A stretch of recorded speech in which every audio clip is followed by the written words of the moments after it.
Les hommes qui iront en enfer parce qu'ils ont choisi d'y aller. Personne n'ira en enfer parce que Dieu l'a condamné à y aller. Et donc, si les personnes qui iront en enfer y vont parce qu'ils le veulent, c'est parce qu'ils ont eu la force de se sanctifier, mais ont refusé.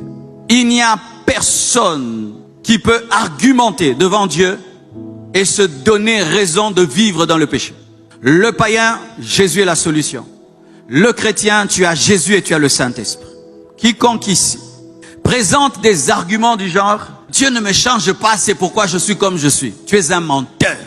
Je vais te donner cet exemple.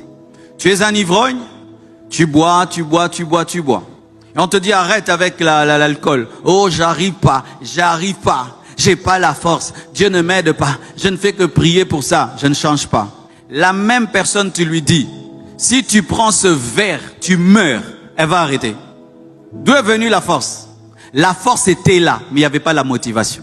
Le péché qui te lie là, tu as la force, mais tu n'es pas motivé.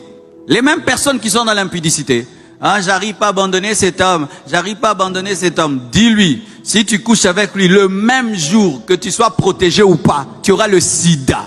La personne ne va pas le faire. Où est venue la force? Il y avait la force, il n'y avait pas la motivation.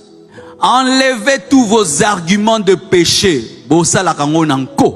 Le jour que tu seras devant Dieu, ta conscience sera libérée de toute compromission. Et c'est ta conscience qui te condamnera, qui te dira, tu le faisais volontairement. Quel est ton niveau de sainteté? Il y a des choses avec lesquelles tu pouvais lutter quand tu étais bébé spirituel. On comprend. Avec des questions. Est-ce que cette musique est mauvaise? Est-ce que s'enivrer c'est mauvais? Est-ce que porter une mini c'est mauvais? Est-ce qu'on comprend ça dans un nouveau converti? Mais si après des années, tu continues dans ces mêmes choses, danser la musique du monde, chanter la musique du monde, tu continues dans des flirts, tu continues dans des impudicités, tu ne te sanctifies pas parce que tu n'avances pas. Comment toi qui as 3 ans dans le Seigneur, tu as le même niveau de sainteté que celui qui s'est converti hier? Tu es dans les péchés des bébés spirituels. Pornographie, masturbation, impudicité, mensonge, vol, jalousie. Tu es dedans comme si tu t'es converti hier.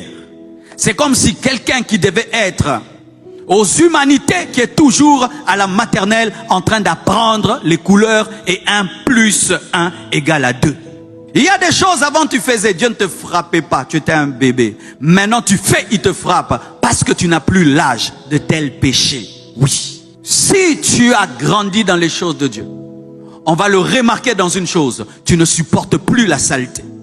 Tu ne supportes plus des bêtises. Des choses que tu supportais hier, tu ne les supportes plus. C'est ce que Paul dit, que ce qui était pour moi un gain est devenu de la boue.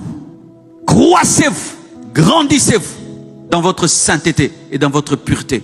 Où vous êtes toujours en train de lutter avec des choses, des bébés spirituels, des péchés des enfants, des péchés des enfants, des gens qui fument, mais ils sont des chrétiens, qui se droguent, ils sont des chrétiens, ils sont dans des impudicités, des adultères, mais ils sont des enfants de Dieu, des années et des années, une vie d'hypocrisie.